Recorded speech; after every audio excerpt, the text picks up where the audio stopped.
Hello, Aries, Sun, Moon, Rising, and Venus signs. Kamusta kayo? Sana ba'y nasa mabuti kayong kalagayan. Welcome back po sa Star Tarot. Kung bago kayo rito, welcome din kayo. Thank you sa inyong support. I truly appreciate it. God bless you all. Aries, paunang mensahe ninyo ay temperance energy.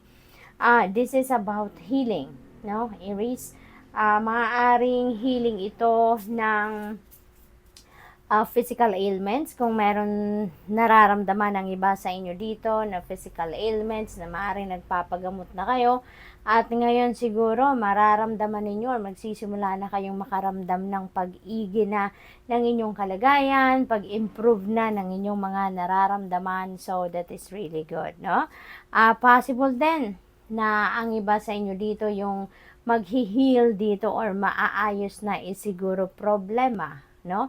Maring meron kayong sitwasyon sa buhay ninyo sa ngayon na hindi masyadong maganda, whether that is financial, relationship, family, or sa trabaho, that could receive, no? That might, receive, healing energy sa ngayon at maaring yan ay maayos na, magkabati na kayo ng kung sino man, no? Balance also is being called for sa inyo sa ngayon, Aries. Maaring hindi balanse ang buhay ninyo sa ngayon. Maaring you are so focused on some things, pero napapabayaan nyo din naman ang ibang bagay. Maaring ganon din ang ganap, no? We have Page of Pentacles. Ayan, so this is a good news coming your way, Aries. Meron ditong magandang balitang paparating sa inyo at maaring related ito sa inyong talento, skills, money, career, finances, yung mga ganon ba. So, napakagandang balita ito kasi parang mabubuhayan kayo din dito ng loob kasi siguro matagal na din ninyo itong hinihintay, no? Na mga opportunities na to. Kaya ngayong paparating na, may balita na kayo about that update, ay talaga namang siguro punong-puno kayo ng excitement.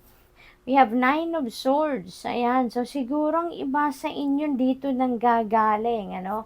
Maaaring nag-worry kayo too much about these two situations. Kasi dito maaaring may dinaramdam kayo sa katawan or siguro meron hindi kayo pagkakaintindihan with another person. Kaya siguro nagwo-worry kayo, no? You're overthinking and overanalyzing things, mga sitwasyon ninyo, kaya siguro hindi na kayo nakakatulog ng maayos, hindi kayo nakakapag-concentrate ng maayos, yung pag-iisip ninyo mukhang disturbed, kumbaga. Kaya maaring to the extent na meron ng kayong anxiety, no, na nararanasan. Possible din na yung hinihintay ninyong matagal na, pagdating naman sa mga opportunities na to, yun din ang iniisip ninyo na kailan ba dadating, batang tagal naman, walang balita. Pero ngayon, no, magiging maayos ng lahat. Kaya most likely, makakaalis na kayo sa energy ni Nine of Swords. Kahit papano, makakampante na din kayo, magkakaroon na din kayo ng peace of mind, magkakaroon na din kayo ng matiwasay na pag-iisip, something like that. We have 4 of Swords. Ayan. So, pahinga. Okay? Magpahinga. Mag-step back muna kayo sa kung ano man ang inyong pinagkakaabalahan, sa kung ano man ang inyong pinagkakabisihan.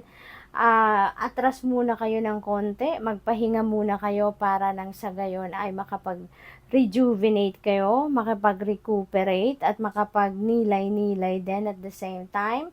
Kasi maaaring kailangan din ninyo dito muna na magkaroon ng oras para sa sarili ninyo. Para pahinga ang inyong katawan at ang inyong isipan, so that you can get back to your center, you can get back to your core. Okay?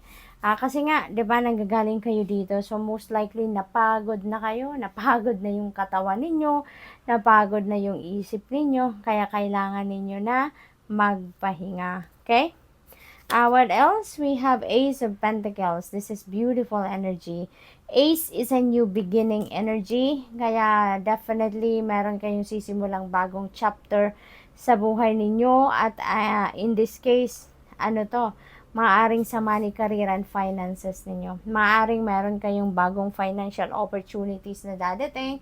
May offer sa inyo na maganda. Pagkakukuhanan ng pera, investment, maaring ganon, ano, bagong trabaho or career or business venture.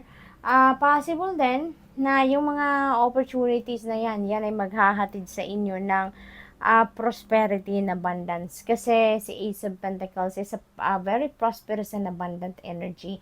So, magkakapera talaga kayo dito. May opportunity kayo dito na maranasan ninyo ang financial freedom. Maranasan ninyo ang prosperity and abundance. Isa pa, this could be a windfall.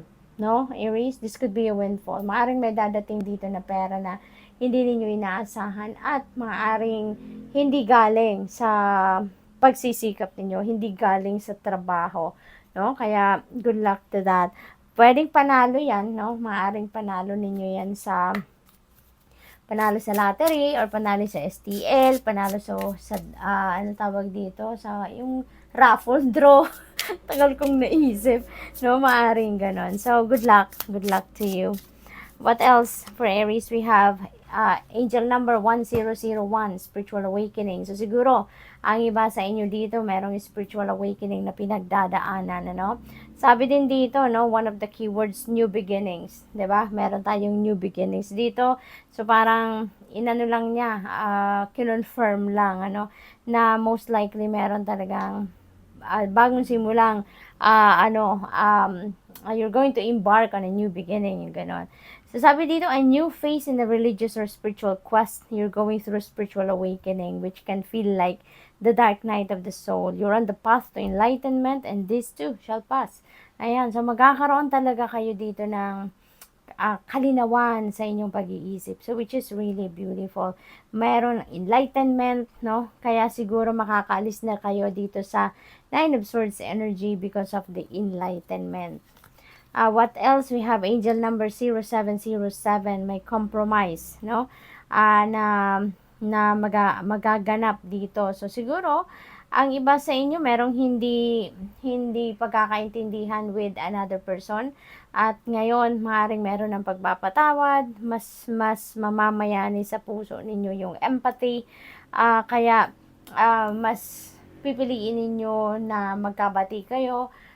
You may enter a compromise dito so that you can meet halfway at magkaayos, no? Sabi dito, let go of what no longer serves you. Kung ano man ang hindi na ninyo napapakinabangan, hindi naman nagsusuporta sa soul's growth ninyo, tanggalin na. Let go na yan. Stop holding on to grudges din, no? Kasi mas masama lang ang epekto nun sa inyo, no? Mas bibigat lang ang pakiramdam ninyo, yung isip ninyo, kung ano-ano nang naiisip ninyong hindi masyadong maganda. So, sa inyo ang balik na hindi maganda, 'di ba? Kaya stop holding on to grudges. Express your emotions and aim towards a compromise. Ayan na nga. Where there is a lack of understanding, it's just best to just move on. The truth will set you free. So, napakaganda. So, good luck po. That's all I have for you for today. Thank you for watching. Love and light. Namaste.